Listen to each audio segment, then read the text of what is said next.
Welcome to another episode of the Stripes and Strings podcast from Lubbock, Texas. This week we have the one and only Mr. Randall King as a guest. Yes, sir. Good to be here. Good to have you here, man. So what's been up to you lately? Writing tunes, and I just got back from Nashville a couple weeks ago and recording the next single and playing as many shows as possible, man, hitting the road. Hell yeah, man. Well, let's start with Nashville.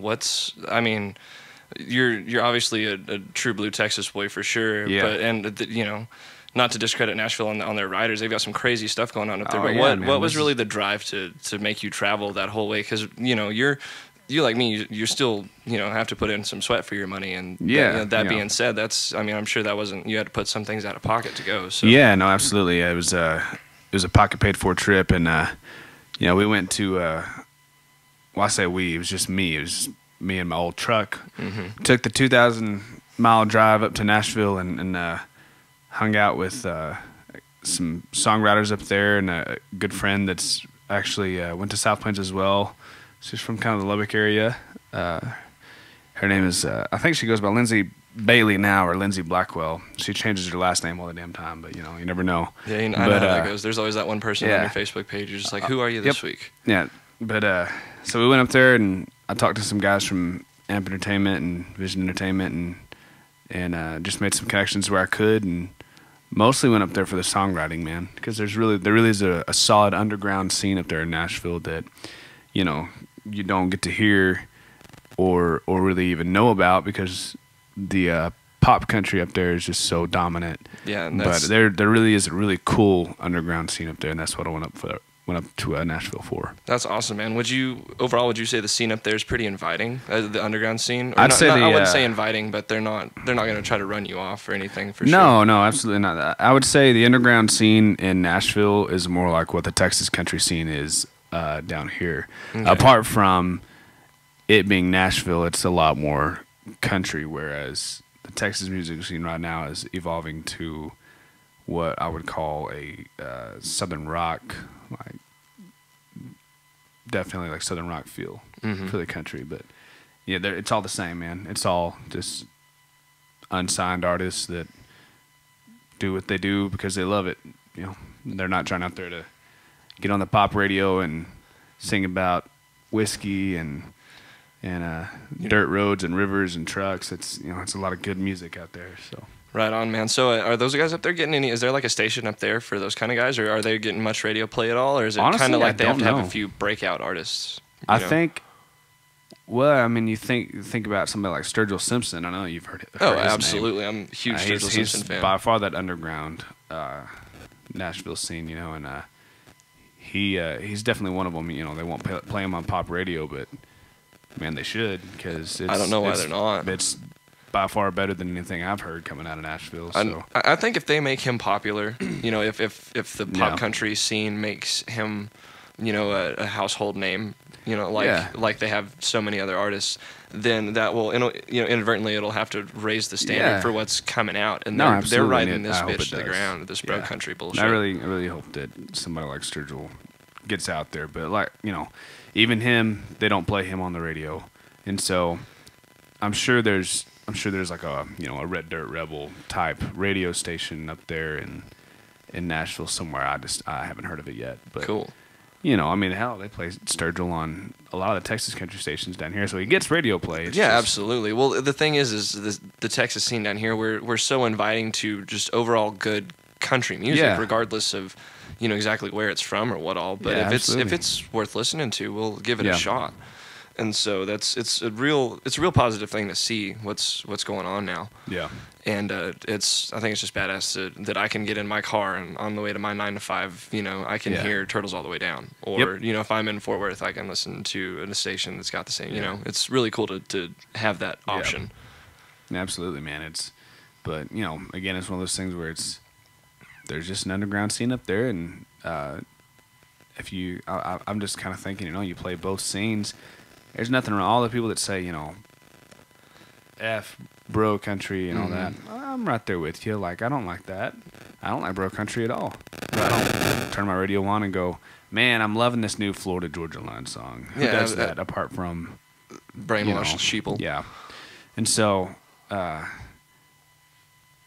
I kind of lost where I was going with that, but either way, you know, it's you're not part of that underground scene. You know, why not play both fields and well, anywhere there's bad, there has to be some good, because there's nowhere that exactly one thing good or bad can't exist. It's been a parable for many, absolutely, different societies and such. But honestly, like if there's a music scene there has to be somebody worth the shit up there. That they even if they're not a local Tennessee artist, if they were somebody like you that just went up there and possibly stayed, or like a Danny Saja is another example that I know of that's gone up there. Yeah, and now Danny did good up there for being up there in Nashville and diving in the culture. But it's just like I said, play both scenes, and because they're the same it's worth scene, it. It's exposure, man. They're the same scene, unless you're trying for the pop scene. It's the same exact scene, man. And I think that somebody like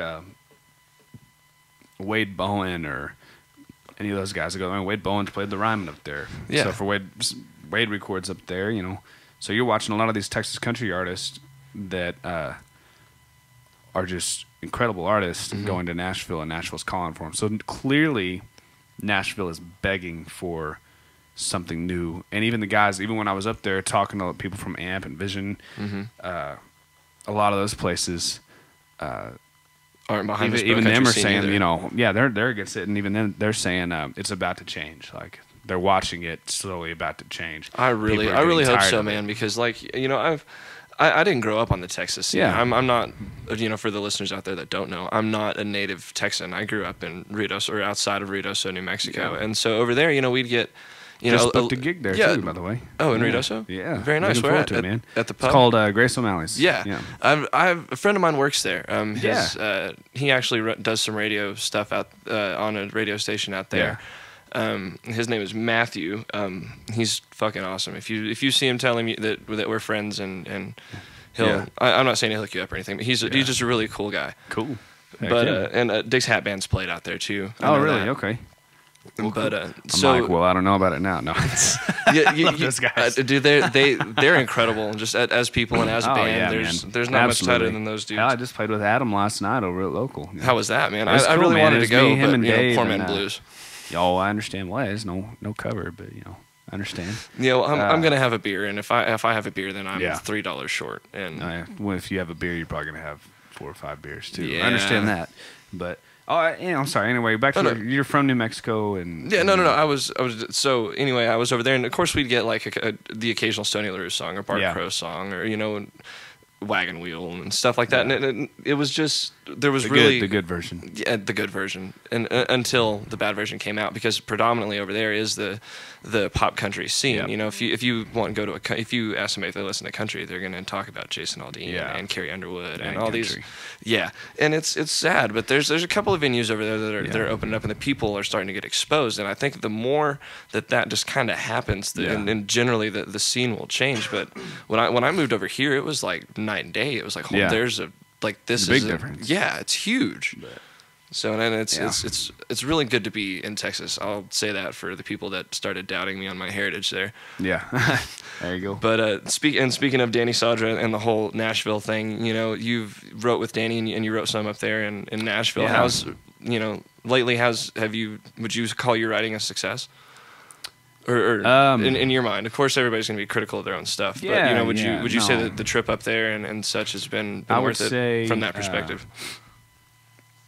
I would say the trip up there has helped me the most in just listening to advice, listening to the critics, which were established publishers that were up there talking to me, and they were very excited. They were very excited about what I was doing with my music and the way I write with just more soul than anything, and that's something that's just missing up there, because even one of the guys from his name's Scott Gunner. He's a good friend now, and he took me out to a singer-songwriter night, and they were started out with 3 girls up there, and they were playing their music. And were they good looking? There was only they're good, really good looking. Nice. And the one in the middle, she had to have been from like Mississippi or Alabama or something, because she was just that Mississippi Grace Askew blues, you know what I mean? Like real cool, and she had a real cool style, real cool voice. Yeah, man, and I was digging the shit out of it, because she was playing with soul, And then the next three guys that got up there, really, really talented songwriters as far as being able to put the image in your mind and stick to a song. Musically tell a great story. Yeah.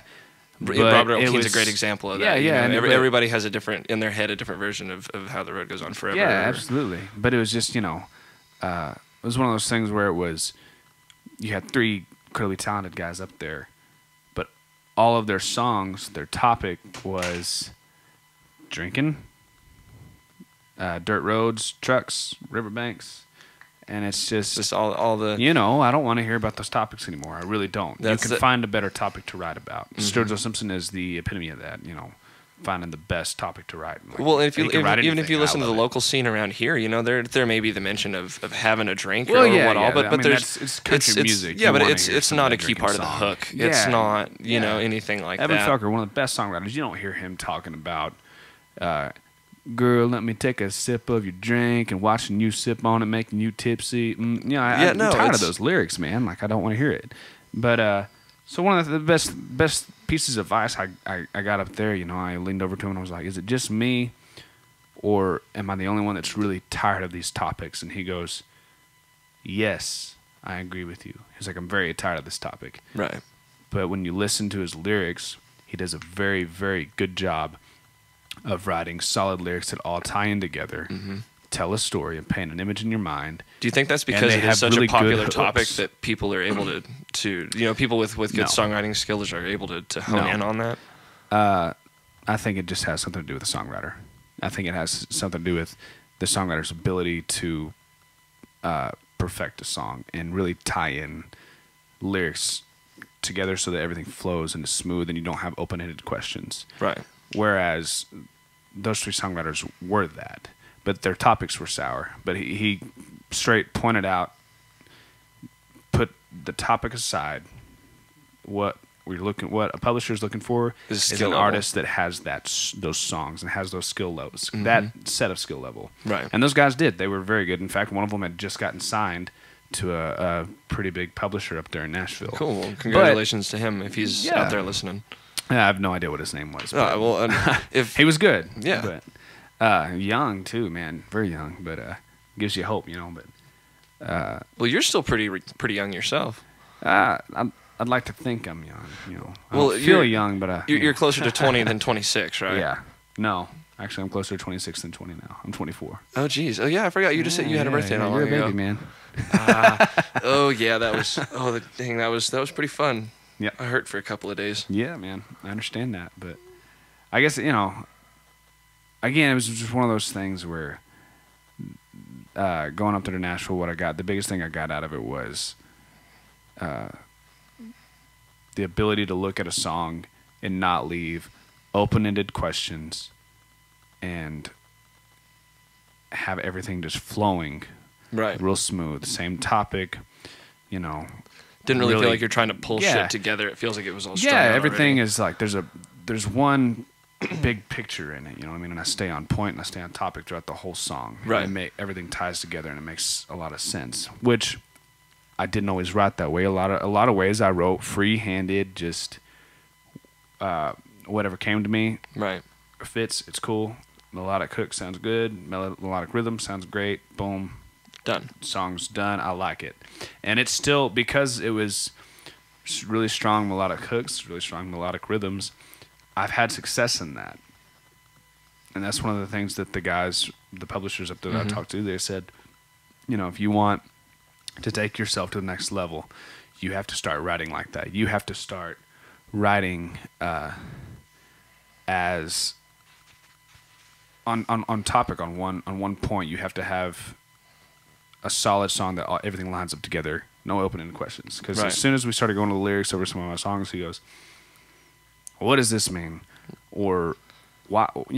As many questions as he could possibly. So because not everybody gets to see the perspective of the song from through your head. Yeah. So there's some references or things that this may not be known by the general public, which for people who really get into songs may be what does this mean? I must know, and drive them to the song. But other people, it's like, what the fuck is this? Yeah, absolutely. So it's a valid point. But from my perspective, I think you do a pretty good job of keeping your ends closed, so to speak.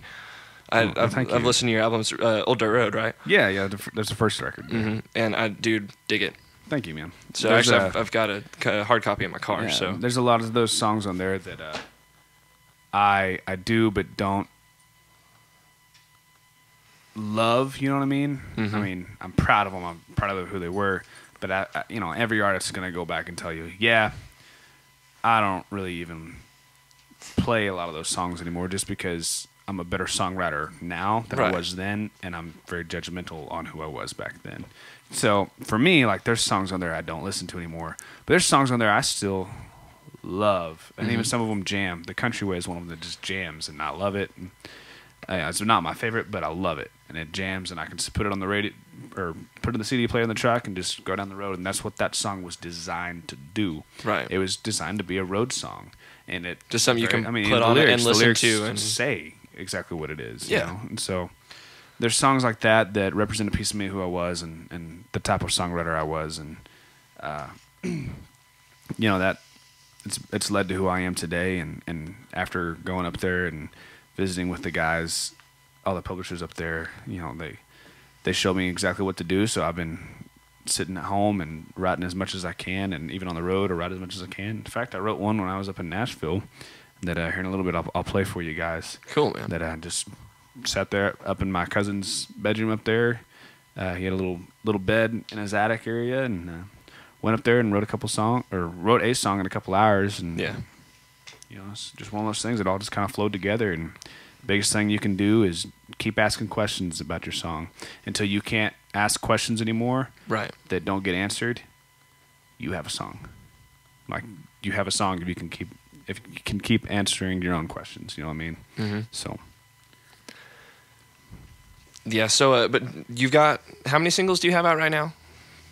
We've had 2 singles that we've set out and we put out on the local radio stations and as many across Texas as we possibly could. Cool. What all stations are you playing on? Because I know you're playing on 105.3. We have 105.3 here in Lubbock. There's a radio station out in Midland, Odessa that my good friend Cheyenne, she's a DJ of, and she's got us on there. Yeah, I know Cheyenne. She's pretty cool. Yeah. We play in Midland, Odessa. We play in Stephenville on KWBY. We've got a radio station in San Angelo we get played on. We've actually McAllen, Texas, which is weird, but it's because we're friends with Costello. They helped us out and got us on the radio down there. Amarillo, KPUR 107.1, I believe is what they are. Craig Vaughn, he plays us over there quite often, actually, very regularly. So speaking of Amarillo, you're from there, right? Yeah. Cool. And what can you tell us about, like, of course, that question we all ask, what made you go from Amarillo to Lubbock to where you are now? I love Amarillo. I don't like to talk a lot of shit about it, but to me it's just everybody's got to leave their hometown eventually, even for a minute. For me, it was just, in my mind, it was Amarillo is where if I would have stayed there, I would settle down, have kids, and die, and that's not what I wanted out of my life. Right. So I went to Lubbock, and actually I went to Texas Tech for my high school sweetheart. Is really what I went to Tech for, and I went there for about a year and a half. And after only getting one solid semester of schooling out of it, I decided, I'm done taking student loans out for a bunch of classes that I don't need or want. So I switched over to South Plains College in Levelland and got a sound tech degree. And $26,000 in debt later, I don't do anything with it. Yeah, no, it's not a damn thing I use it for. Apart from it helps in the studio a lot with that sound tech degree. Right. Well, and I've seen you run sound at local for yourself, and for some of our local guys like Dalton. Yeah. I've seen you run sound for Dallas. Yeah. I on the side I pick up a lot of not a lot because I'm usually on the road a lot more. I play a lot more gigs than I do run sound, but it does actually pay the bills to be able to know how to run sound and make a living that way, so it's nice. But yeah, and I've ran sound for Dalton, and in fact I'm gonna start doing a little bit more work with Dalton because he's a good friend of mine, and he needs some help running sound, and the dude's kind of tearing up the scene, so I'm gonna help him where I can, and it all comes back to you too. So and he's a good old boy. And yeah, Dalton's a good friend of mine as well. I worked for him for a little while as his tour manager, and anytime he's around Lubbock, I'd totally like to work for him again any chance I could. I hadn't seen him in a while, so I hadn't got a chance to hug his neck and tell him that. But yeah, no, man. They've been out playing. They've been on a run with Whiskey Myers and Bart Crow, and they've been all over God's Green, Texas this month. They're playing with Reckless Kelly up there in at the Wormy Dog, right? Yeah, at the Wormy Dog in Oklahoma City. That's right. Yeah. Right on. So any cool Dalton Domino fans that are listening, that's where he's going to be at this week. Take your sweetheart over there and burst her eardrums a little bit with that loud ass music. Maybe she'll think your singing's better due to hearing loss. Dalton's a great vocalist, great singer songwriter for sure. But man, they play so loud. They play very loud. If you don't know what the song's about by the time it's over, you're deaf because you definitely heard it all. Oh yeah, absolutely, man. But it's where are you playing here in the next couple of weeks? Couple of 3-4 weeks. So we've got in 2 weeks we've got a big run across West Texas. We've got we'll be playing the Blue Light here in Lubbock on a Wednesday. That's the 18th, and then the next day I'm actually picking up a sound gig. Oh, nice. To pay a couple bills, and then the Friday we'll be at the Lone Star Bar in Midland. And then Saturday we'll be up at the Golden Light in Amarillo. Nice. So get to make a West Texas run and end up back in my hometown and in Amarillo on the Saturday, and then come back home. Well, if you're gonna be at Golden Lights, you've definitely got to get some green chili bacon cheese fries. Oh man, that's there's it's always good. As a native New Mexican, there's not many places around here, and I'm a foodie. That's a bad word anymore, but I'm just gonna say it. I'll eat anything, but I know what I enjoy. Yeah, and, absolutely, man. And one of the things is green chili, and anywhere that's east of this border is so good. Oh, it's so hard to find good green chili. Yeah. Even if it's like, oh, this is Hatch green chili. Yeah, it's Hatch green chili. It's all right, but it tastes different on home soil. Yeah. So, but the one place here in West Texas I've found that totally changes my mind on that is the Golden Light. Yeah. And that is also a challenge to anybody in the food industry listening. Prove me wrong with any green chili dishes. You boys hungry? Yep, I agree. In fact, I tried a green chili cheeseburger at a Whataburger one time, and it was just god awful, man. It was terrible. It was horrible, man. It's bland. Yep. What a lot of people don't realize is green chili they didn't peel the green chili. Oh. They didn't peel the green chili at all, and it was like. Well, every once again, if you get a little bit of skin, it's all right. It's kind of part of the deal. But if I know what you're talking about, I went to a place. I think I was up in Farmington. And I went to a place up there and ordered a chili relleno, and I was sitting there and digging into this deal, and I got about 3 bites in, and I was like, man, this one bite just won't go down. And I was with my ex-girlfriend, and her sister was there, and I was like, well, shit, I can't just be like all rude and spit it out on the table. So I just kind of reached in there and pull it out, and there was like the 2 pieces I'd cut all their skin. I was like, oh, and the whole damn thing they didn't skin it first. And I was like, oh yeah, yeah. Me and my dad, we like to go. It can be bad that way. We'll go to We've hit Albuquerque before, and went over to the Walmart there. You've got to go to Monroe's next time you go. Oh, man. You have to fucking go. My favorite thing is that they got the big green chilies out there roasting, and you just go up and buy a pound or 2 pounds. Or 20. So we'd buy a good handful of green chilies and bring them back, put them in the freezer, and then whenever we wanted them, just pull them out, thaw them out, scrape them, cook them, man. Yeah, and you can grill them bastards. You can, dude, believe it or not, they're really good steamed. Or if you do homemade pickles or anything, just kind of cut them long ways and throw them in there like if you do bell peppers with your pickles, if you can at home or anything like that. Legit, man. Heck yeah, man. And it just adds such a good flavor. You can do fucking anything with it, man. So you can puree, and it's a good like avocado substitute for like guacamole and shit. Yeah. Well, it's also, man. But sorry, foodie in me coming out there. But you've been all over the place and. You've got the dirty bourbon, or Keith bourbon. That's Keith what you bourbon. called it. We call it Keith bourbon. Right on. It's the suburban we travel around in. The Crooks actually came up with the nickname for us. We were Joey, my former drummer Joey Bobby. He drums for the Crooks now, and that's pretty badass. Congratulations to him. It was very cool. And we were opening for the Crooks up there at Golden Light one night, and we were talking to them, and they had named their. I don't remember what they named their van, but I just know they named their trailer Swift, and we were like, that's pretty good, man. Right. We were trying to come up with a good name for the Suburban because I just got it. Mm-hmm. And they came up with one of the names because we had Dirty Bourbon, and we had a bunch of weird other names I don't even remember, but they were like, Keith Bourbon. And I was like, That's it right there, Keith Bourbon. That's solid. That's a solid name for it. It is, man. It's catchy, but I remember y'all were calling it the dirty bourbon or something like that for a minute. You were trying to choose between 2 or 3. Yeah. And I was like, man, dirty bourbon just stuck to me. Just I don't know, anything dirty just sounds better. I don't know if it's because I'm a twisted individual or not, but Keith is a pop country artist, but he's still one of the best guitarists out there. Absolutely. I was about to say he's a but phenomenal either way, guitar player. We were like, it's not a big deal. I think it's kind of funny. And so we stuck with that one, and it's been good, man. It's stuck, and I used to use it as a hashtag for a while. I've been forgetting to do it. But well, now that you're going to be going back, you said you're going to be going back out on the road, so we're hitting, now you have an opportunity to use that hashtag, man. I'll like your shit. I follow you on Facebook. Yeah. Well, I appreciate that, man. And I'll probably be hashtagging some Keith Bourbon up there when we got a Denver run. Oh, when are you going to be in Denver? The same weekend we're going to Ruidoso. We're going to go up there.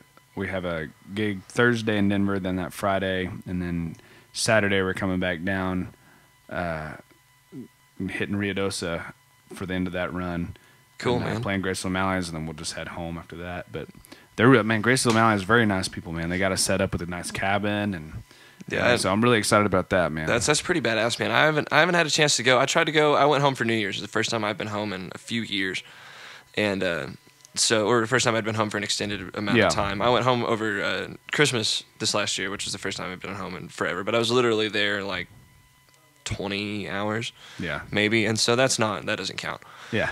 But no, I went back with a friend of mine, and so we had gone and stayed for about 4 days, and it was over New Year's, and I tried to get into Graceville Malleys, and we stood in line for like 20 minutes, freezing fucking cold, and got there, and it was reservation only. Oh. And I was like, no! And so there's 2 other, if y'all get done and y'all want to go somewhere else, or if you want to stay there for a day, there's a few other cool places to go there. Well, I think they're pretty cool. There's a place there, it's called Quarters, and it's cattywampus across the street from another place called Win Place and Show, which is WPS is what the locals call it. And it says drive-in liquor, but drive-through liquor is actually illegal in the state of New Mexico. But that building has been there since it was legal, and so they just never took it down. It's not functional, but it's just there. So that's kind of a cool aspect of it. That's badass. But they're pretty cool little local dives. Yeah. And there's if you like food, you definitely got to go to Cafe Rio Pizza. Okay. For sure. Cafe Rio Pizza. Oh my god, it's right there in Midtown. You can't miss it. It's if you like thin crust, every pizza you will ever have will be compared to that. And I put my word on that. Oh yeah. Well, speaking of good food, I got to give a shout out to old Pancake House here in Lubbock. You know, they kind of sponsor me in a way. So. Dude, Mama Sally's amazing. I got to give them a shout out. I will shout out for Mama Sally and Pancake House. There's not many things that I like to do on the morning after a night of drinking, especially getting out of bed. But getting out of bed for Pancake House is definitely something I'm willing to do. Oh yeah. And it's great food, great people, great service. Yeah, you got to go get yourself either a Red Dirt Rebel Omelet or a King Burrito. Yeah, man. One of the two. I don't know, man. There's one I get there. It's called the Bama Boy, and it's a fried chicken breast and fried eggs. Sorry, and hash browns. That sounds good. Oh my god. Yeah, that sounds real good. They got another one called the Summit. It's real good. The stacked biscuits. Yep. Mm-hmm. Those are badass. But I thought I had to give a shout out to them real quick for that. Oh, absolutely. But we're also about to release a new single, by the way. Hopefully, the end of this month. What are you gonna call it, man? This single is called. It's already got a name. Oh, sorry. Don't judge me, man. It's it was a long day at work before I was able to get to this podcast started. So it's this single is called 17, and we've been recording it with Mount Vernon Studios over there, working with John Taylor. Mm-hmm. John's a great guy. Oh yeah, man, and one of his studio musicians, Brian McCrae, played on it, and it sounds really good, man. I'm excited. Brian's played on a lot of local. A lot of local musicians' tracks. He played on a lot of Dalton Domino's album. I believe I don't know for sure, but I'm pretty positive he played on Benton's album a lot. Yeah, he played a lot. I know he played Benton's CD release. Yeah. So yeah, he's really good, man. Very intelligent, but it's just one of the things that this new single kind of shows is just more of my countryside. It's still kind of rocking, but it's kind of got the same feel as the first album in ways. Mm-hmm. But really, man, I've learned within the last couple of years of touring and playing and the new things that I've been writing that I'm country. That's who I am. It's in my roots because I grew up on people like Keith Whitley, Alan Jackson, George Strait, even back in the old days, Waylon Jennings and Hank Williams and even Hank Jr., and absolutely. So that's who I am. I'm not Southern rock country. I'm not the type of bands that people like Whiskey Myers, even Dalton. Dalton's a different band. They're Southern rock, and hell, you even got your Uncle Lucius. I'm not that. Right. I'm not Jason Eady either. I'm not that country. I'm not. Well, you're individually your own damn self, as every band is, and that's an awesome part of this scene is that regardless of who you are, if what you do and what you put out there is sounds great and is relatable to a public, we'll give you a hear. We're pretty open-eared around here and open-minded when it comes to music. It's just I've learned that I'm country, man, and if the newer stuff that I've been writing is just it shows that, and I feel like I'm mostly my biggest influence probably comes from '90s country. Actually, that's by far my favorite country. You're my age, and so that's the stuff we grew up on, exactly. I remember stuff, the Alan Jacksons and my mom listened to David Lee Murphy. My mom listened to a bunch of stuff from like Randy Travis, Clint Black. Oh, I love Randy Travis. Yeah. We listened to who was that? I'm trying to think now. My mom had this early Clay Walker. Yeah. My mom had this one album. I'm trying to remember who it was. She played it all the fucking time. Diamond Rio. Yeah, Diamond Rio. And that's some soulful shit. You know what I mean? Yeah, they're really good, man. I actually got to go see them up in Midnight Rodeo in Amarillo one time, and that was really cool, man. Little Blackhawk. That's another band. They play here. They're playing at Blue Light here pretty soon. I'm excited. Aren't they? Yeah. That's it. April 24th. Okay, April 24th. Anybody in the Lubbock area, you've got to check out Blackhawk. They're going to be at Blue Light. Address is 1806 Buddy Holly Avenue. So just for anybody listening, you want to go, you got to go. They're a 90s country band, but man, dude, some of the greatest. It's tunes, incredible. Man. It's there's. That's the sad part of what another thing the Bro Country has done to the scene is that there were bands that just were kick ass, man, and that was that you listened to, and it was before country died. It was kind of coughing out, but that was some of the good meaty chunks that came up. I just mostly don't want to watch Luke Bryan get up there and shake his ass. Oh no shit! I just don't care for Dustin Lynch got nailed with a beer can not long ago. Really? And I hadn't laughed that hard in a long time. I got a stitch. That's sad, man. Well, I don't like that. I don't care what you play, man. Don't throw a beer bottle at an artist. It's just wrong, in my opinion. I don't care if you don't like their music. Somebody likes their music, and hell, they may not even like their music, but they gotta play it. I'm not condoning the action, but just it was not something I was expecting to see. Yeah, and then I'm sure it was funny at the time. At the moment I laughed, but no, I agreed. If for anybody listening, by no means do I condone throwing bottles at artists. In fact, I highly frown upon it. And if I can get to you before security does, you better know how to duck. Yeah, but. That was just one of those. We've all have our guilty pleasures, 6-second memes and shit that we see. Even, I'm not saying I wouldn't laugh. I'm just saying I don't respect it. But even Eli Young Band, they're very, very. Yeah, somebody threw a beer at them at LJT last year. They're a very original Texas horseshit. country band, and they're because they signed with Nashville and they've been doing a lot more Nashville stuff. Their newest album is very much a Nashville sound. Right. But there's nothing wrong with that. They have a bigger fan base than almost Texas anybody in Texas has. Agreed. And so, and they still play their old stuff, which people love. And they play an LJT and somebody tossed a beer can at them, or a full beer bottle at them, and they hit. Number one, that's horrible for the artist. Number two, that's a waste of alcohol. Well, yeah, that too. But they hit Mike Eli right in the face, man, and it's just one of those things. Like, didn't he say something like "everybody gets one" or something like that? Yeah, he said everybody gets one. So my hat's off to Mike Eli. Yeah. That's something he handled like a man, and he did it well. Oh yeah, I respect him a lot. Man. I love him. I still love him. Right. I haven't somebody in the much crowd of their should have made a mud hole of that guy. Yeah, I don't think they could ever top album wise. Jet Black and Jealous.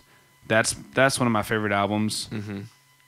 Like of that time frame. You know what I mean? Like that's right when they were jumping up to Nashville, and man, it's tough. It's tough for them to beat that album, but they've been doing really good work, and I'm proud of them. And whether they're Nashville or not.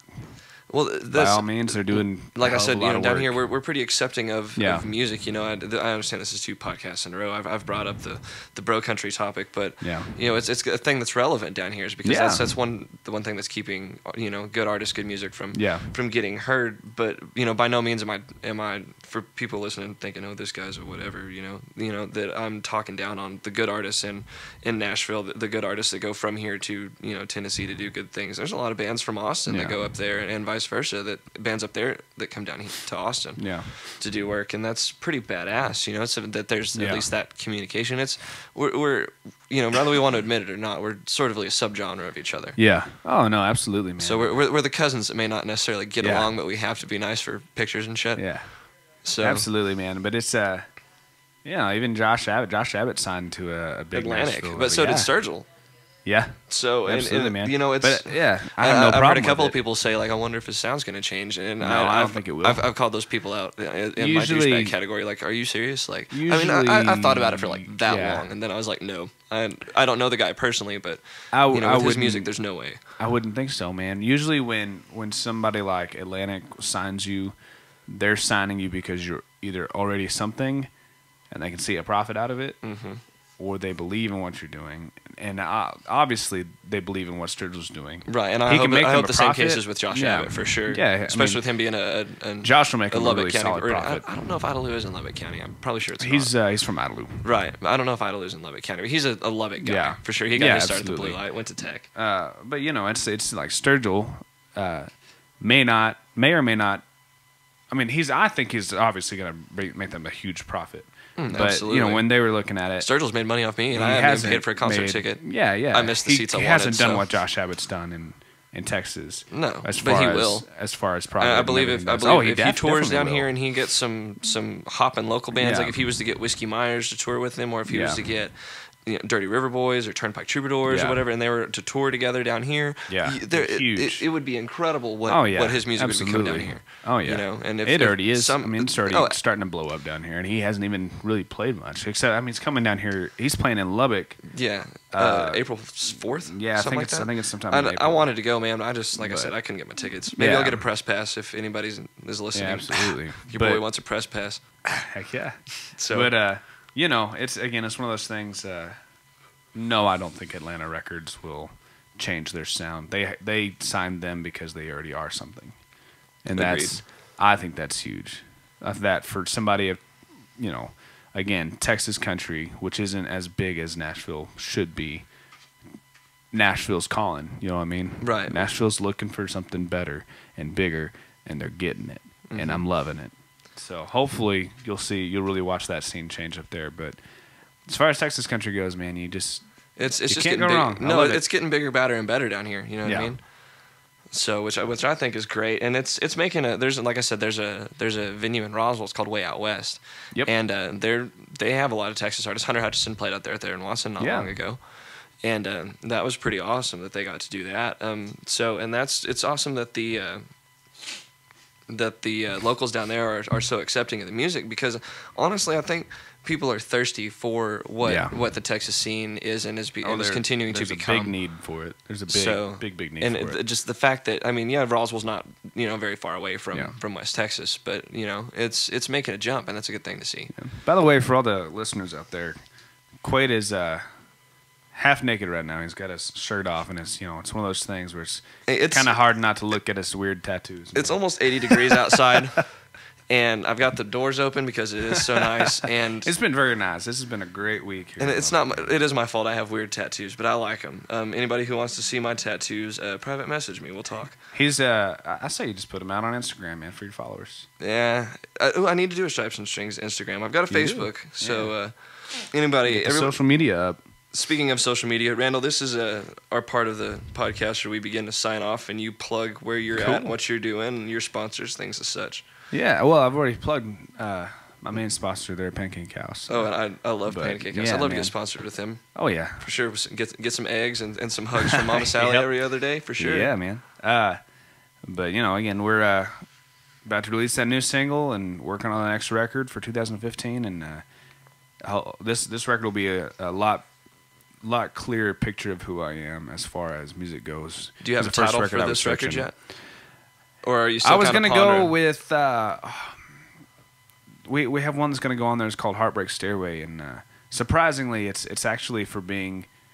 It was one of the very first songs I ever wrote up while I was going to tech. Right. And for being one of the first, man, it actually lyrically still is one of my favorites to sing. And it actually is one of the prettier songs. But it'll go on the record. And we were thinking about titling the record Heartbreak Stairway, just because, when you think of Heartbreak Stairway, that could be a really... in a way, a mind fuck for an album cover. It could be really cool, kind of trippy. So you ought to talk to Briston Phillips about doing an album cover, especially with the concept that you want to go with. So I think it'd be really cool to do something like that and use Briston, because he did Benton Leachman's. He's doing some artwork for me. Artwork album, is he? Mm-hmm. Cool. So as we progress with this podcast, I'll become more and more professional as my fan bases. Stop not wearing shirts and everything. No, I'll start wearing shirts. Although if you, I may go to LJT this year. Yeah. Just depends on how the pocketbook looks, and if I get to go, you will not see me in a shirt during daylight hours. I'm sorry. I need a tan, man. I turn a great gold color in the summer, so I want to get that going. Heck yeah. So not to sound like a bro, because I look like a scarecrow. So. Yeah. Well, that's all right. Ain't nothing wrong with that, man. No, but keep them away. So where can people find you on social media, or if they want to hear you or buy some of your music, where can you go? You can actually go to my website. It's randallkingband.com. On there you can keep up with our tour, where we're going, where we're headed. I blog off of that as well. And it has a direct link to our first record, which you can buy on iTunes. Mm-hmm. You can also get a hard copy of it at our shows if you when you come out to our shows, our live shows. And other than that, you can keep up with us on Facebook, Twitter, and Instagram. Instagram is one of my favorite uses of social media. I mean, I post on Instagram stuff that I don't post on Facebook too.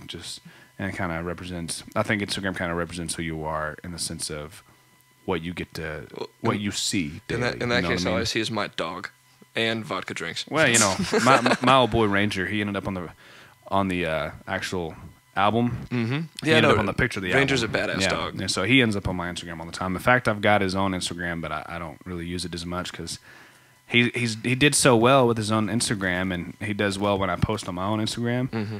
I'm kind of like, well, I don't want to lose followers because of my dog. Because he's got his own Instagram, so I'm kind of meshing the two, So. Well, what you need to do, absolutely, just start just make Ranger your mascot. Yeah, man. And eventually that's what I like to do. I'm gonna try to get him. Woody. I'm gonna try to sneak him on the next album somehow. Oh, you should. Yeah, for sure.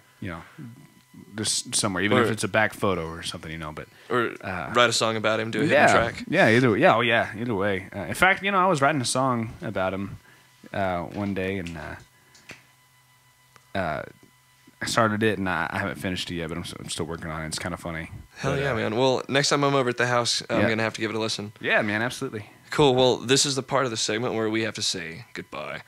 All right, well, thanks for having me, man. I appreciate it. Dude, no problem. Just keep listening, y'all. He's going to play a song here in a little bit, and we're going to jam out to that. But anyway, Randall King Band fans, share this, and stay tuned, everybody. Cool. So this is that tune I was telling you guys about, kind of that I wrote up in Nashville, showing that I'm more country, and more of a piece of who I am. It's called "The Problem."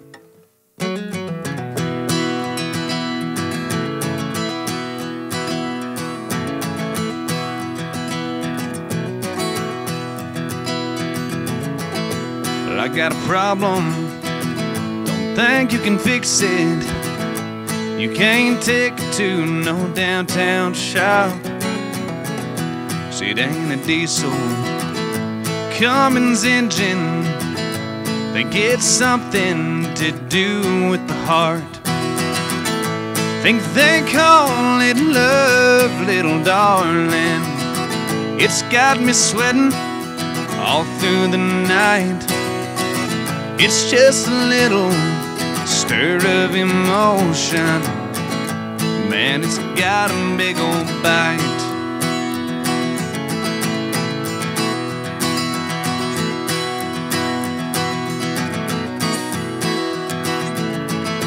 Yeah, I've noticed some things are changing. like my walls and my furniture too. You thought maybe it was my vision, so I had my eyes checked, but all I saw was you. Think they call it love, little darling. It's got me sweating all through the night. It's just a little stir of emotion. Man, it's got a big old bite.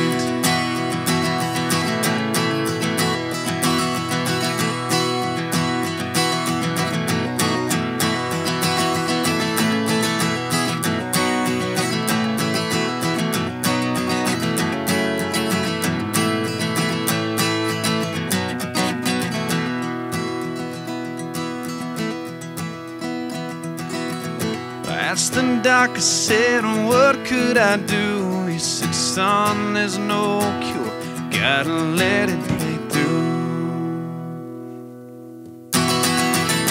Think they call it love, little darling.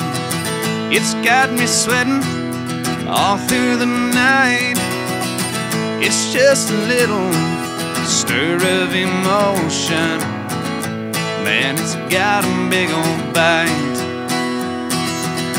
It's just a little stir of emotion. Man, it's got a big old bite.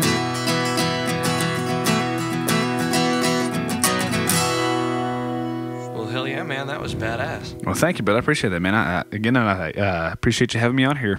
Dude, no problem. Thanks for agreeing to be a guest. Yeah, man, always, anytime.